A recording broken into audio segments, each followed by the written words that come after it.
Hey everyone, it's Onglor. Welcome to the video. Glad to have you here. Today I'll be taking a look at the Templar, a class mod for Darkest Dungeon. I also want to let you guys know in advance, the video you are seeing, I was stream testing this class mod, so the video quality may be a little bit more lower than we are used to seeing. So, I'm going to tell you guys what abilities I decided to use with this class because it fit my playstyle personally, and also why I decided to choose them. So, let's have a look at the abilities. As you can see here, I went with Guiding Star. The Templar reveals the Guiding Light. It gives his team resistance to stress, accuracy, and torchlight for the rest of the fight. So that's a great way, in my opinion, to start the fight. And along with the Vessel, he himself gives 24 to the torch, and the Vessel gives around 6. So that's you giving yourself 30 plus light. If you're not using torches, then, that's a lot of light within one fight. Also, the second ability I decided to use is Reckoning. A Divine Hammer crushes the Templar's enemy. Each time the Templar suffers damage, Reckoning gains damage. And when you're going through a dungeon, that damage really does ramp up. And at first it doesn't hit very hard, but once you start getting to, the later stages, it can hit enemies really hard, and I do like that. I consider him like the Warden, like a watchdog, so I don't want him to do too much damage. Also, I decided to go with Martyr's Blessing. The Templar guards an ally. He gains resistance to stun and movement, and transfers their bleeds and blights to himself. So I really like this class because he can definitely control the flow of a fight and definitely take somebody else's burdens onto himself. I give him protection and more health so he can actually handle those, debuffs. And lastly, I decided to go with Vi Dolorosa.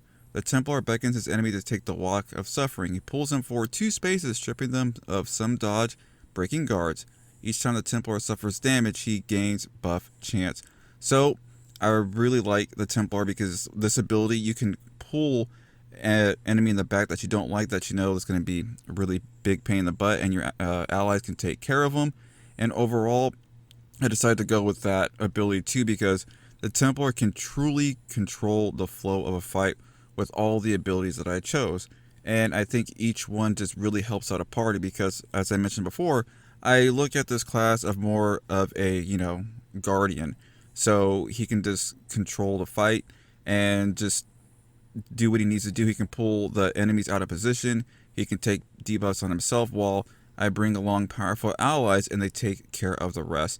And also having that resistance to stress for a couple turns is so helpful because you know darn well that your party's going to get stressed out a lot, especially from enemy abilities and just things happening. So having that resistance is very nice. And also, I'll tell you what, that hammer, especially when you start getting to later damage, when you need to deal actual damage with him, it does hit pretty hard. So I really just like this class overall. I think he is very well done. And the other abilities are definitely worth taking a look at. But personally, I really like these ones just because I try to suit him with the party that deals a lot of damage. And when I was testing him out on stream, this combination that I'm using for the abilities seemed to work really well. Unfortunately, when I received him from the town event, he was only level 0, so I was able to give him up, I believe, a level or 2. I can only imagine how good he would do, once he has the proper trinkets and also his gear leveled up. And as you see right there, I just love pulling that NPC forward so my other allies can just take care of him. And honestly, this class is so well done. It could honestly be a part of the base game. I love the art, the movement's good, just everything about this class I really like. And to be quite honest, I haven't been this excited to play a class since I tried out the Harlot, which is another very, very good class mod as well. So if you're looking for somebody to take, real control of a dungeon, meaning, control that flow of the enemy side and your side, I think the Templar is a very, very good mod for you. I had a lot of fun with it, and I think he is very powerful.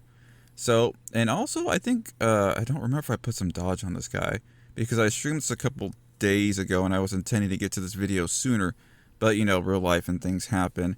So, I'm just happy to be able to make this video right now, because this class is definitely worth showing off. And like I said, there was a time when I was doing a dungeon with this guy, and I forgot to bring torches. So using that ability at the start along with the Vessel honestly really helped me through because I really didn't notice I was missing torches because of just how much torchlight they were providing. As you can see here, Well, unfortunately, it didn't hit hard right there, but there was a couple times where it's getting up there in damage as Hammer Reckoning, and it's just nice to have that in my back pocket as well. So that is pretty much it for the class review. I highly recommend you guys try this mod out. Alright, I want to thank you guys for watching the video and hope you enjoyed it. If you'd like to see more Darkest Dungeon class reviews, please hit that subscribe button, and if you enjoyed the video, smash that like button. I'll see you guys later.